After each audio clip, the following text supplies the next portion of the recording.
L'Afrique n'est pas pauvre, elle est appauvrie. On dit que l'Afrique est pauvre, mais si elle est si pauvre, pourquoi tant de puissances se battent pour lui faire des dons? Pourquoi ses sols regorgent de diamants, mais ses hôpitaux manquent de pansements? Pourquoi le cacao part en tonnes, et le chocolat revient en miettes, à 12 € la tablette? L'Afrique n'est pas pauvre, mon ami, elle est appauvrie, et parfois, avec l'aide de ses propres enfants.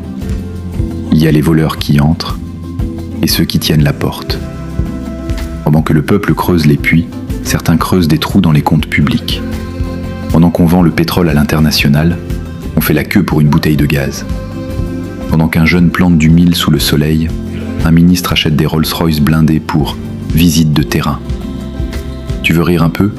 En 2018, un pays africain a payé 2 millions d'euros pour importer des cure-dents. Je répète, des cure-dents.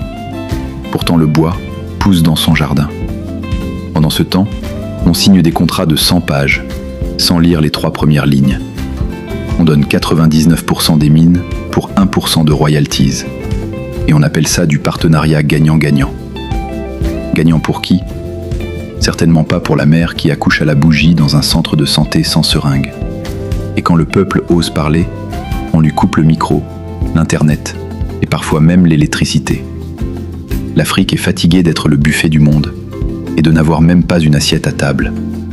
Mais l'histoire n'est pas terminée. Aujourd'hui, des nations se lèvent. Le Burkina Faso a sorti les genoux du sable. Le Mali a soufflé sur la poussière. Le Niger a rallumé la braise. Et là où certains voient des coups d'État, d'autres entendent des coups de réveil. Parce qu'il faut le dire franchement, on ne peut pas pleurer sur l'esclavage et continuer à louer nos ports. On ne peut pas honorer Sankara chaque année et signer des accords qui le feraient se retourner dans sa tombe. Heureusement, il y a une jeunesse qui code, qui cultive, qui lit, qui vote avec sa tête. Une jeunesse qui ne veut plus juste réussir, mais rebâtir. Elle refuse d'être les petits frères des grands discours. Elle veut devenir les auteurs de son avenir. Car une chose est sûre, l'Afrique n'a jamais été pauvre. Elle a été pillée, exploitée, déformée. Mais aujourd'hui, elle se regarde en face.